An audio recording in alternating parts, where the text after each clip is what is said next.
అసలు మీకు ఎన్ని ఎలా అభినయండి? మీ గ్రామంలోనే ఇవన్నీ ఉన్నాయా? గ్రామం అంటే నా అమ్మ జానపద గాయని, నిరక్షరాస్యురాలైన ఆవిడ ఏంటంటే ఈ కార్తీక దీపం పాటలు, లేదా మన బారసాలు జరిగేటప్పుడు పాటలు, లేదా పెళ్లి తరువాత తలుపు తీయమన్నం, శ్రీరాముడు వచ్చినాడు సీతమ్మను తెచ్చినాడు తలుపు తీయాలే సఖియ తలుపు తీయాలే అని అంటారు.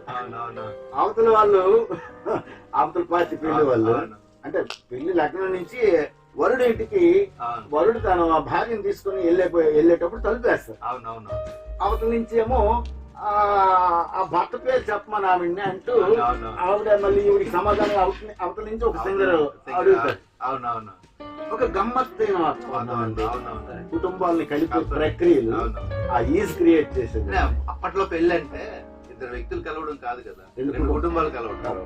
ఇప్పుడు పెళ్లి అంటే ఇద్దరు వ్యక్తులు కలుస్తున్నారు, వాళ్ళు ఎప్పుడు మళ్ళీ వెళ్ళిపోతారో తెలియని పరిస్థితి అయితే లేదంటే కాదు.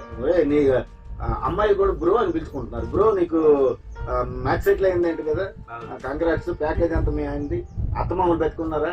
లేరు, అది ఛాన్స్ కొట్టేసా బ్రో, పార్టీ ఎప్పుడు? ఇది ఇప్పుడు పరిస్థితి. అంటే క్షమించాలి, అందరూ కాదు, అక్కడక్కడ వింటున్నాం.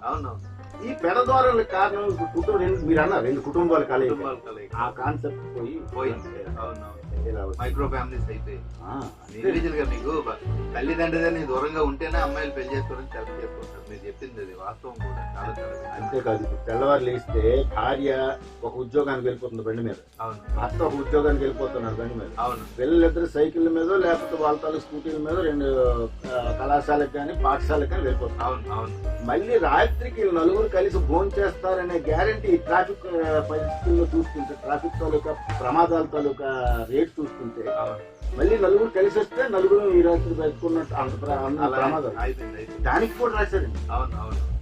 దానికి కూడా చంద్రబాబు అంటారు, స్వామి మనం విడిపోతాము, మళ్ళీ ఎవరికెవరము, మళ్ళీ మనకి సుఖాలు వస్తాయి, కలుస్తాము, మీరు వరి అవ్వకండి, అంత బాధపడకండి అంటే ఇచ్చుదాని అదేం కాదు, కలిగి అంటే ఓ స్త్రీమూర్తి రెక్కలు రాని పిల్లలం సాకన్ గూటిలో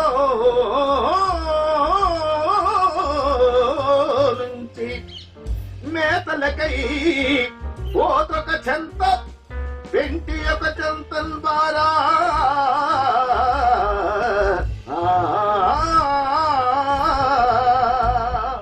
ఈలోన పిల్లలం పామే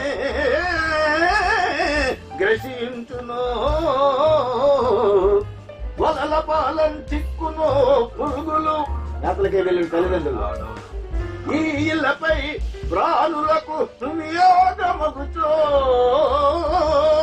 ఎవ్వారికెవ్వారలో.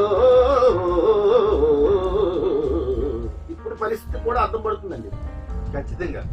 ఇందాక చెప్పాను, నిత్య సత్యాలు లాంటి పద్యాలు మహానుభావులు వాళ్ళు ఇప్పుడు ఒక సినిమా పాట రచిస్తే లక్షల పారితోషికం తీసుకుంటున్నారు, కానీ అవి ఏమీ లేకుండా అద్భుతమైన జీవన సత్యాలు వదిలేశారు.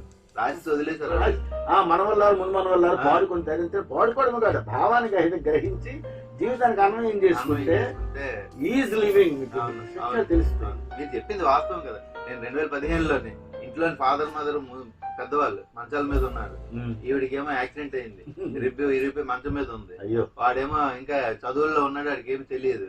నేనేమో పలకరించడం కోసం అని చెప్పి టౌన్షిప్ వచ్చి మళ్ళీ వెళ్ళిపోతున్నాను. వెళ్ళిపోతే రోడ్డు మీద పడి ఇలాగ నేను 7 Hills హాస్పిటల్కి వెళ్ళిపోయాను. బయటికి వచ్చిన వాళ్ళమే స్వానుభవం. ఇది అందరికీ దొరుకుతుంది. అయితే ఈ పద్యాలు ఎవరితో అంటారు, అదేమిటారు బాబు, చక్కగా ఒక బికినీ డ్రెస్ వేసుకుని ఒక మంచి యాంకర్ వచ్చి మంచి 4 బీట్ ఓరియంటెడ్ ఇప్పుడు ఏంటంటే డీజే అంటున్నారు, ఆ పాటలే పాడేసి.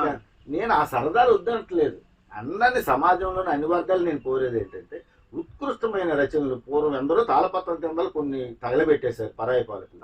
ఈ మిగిలి ఉన్న వాటినైనా ఇది పనికొచ్చేది, ప్రజలకి, మన నెక్స్ట్ తరాల్లోకి అది మనము ఇంజెక్ట్ చేయాలి లేదా ప్రవేశపెట్టాలి, వాళ్ళ జీవితాలు మెరుగ్గా ఉంటాయి.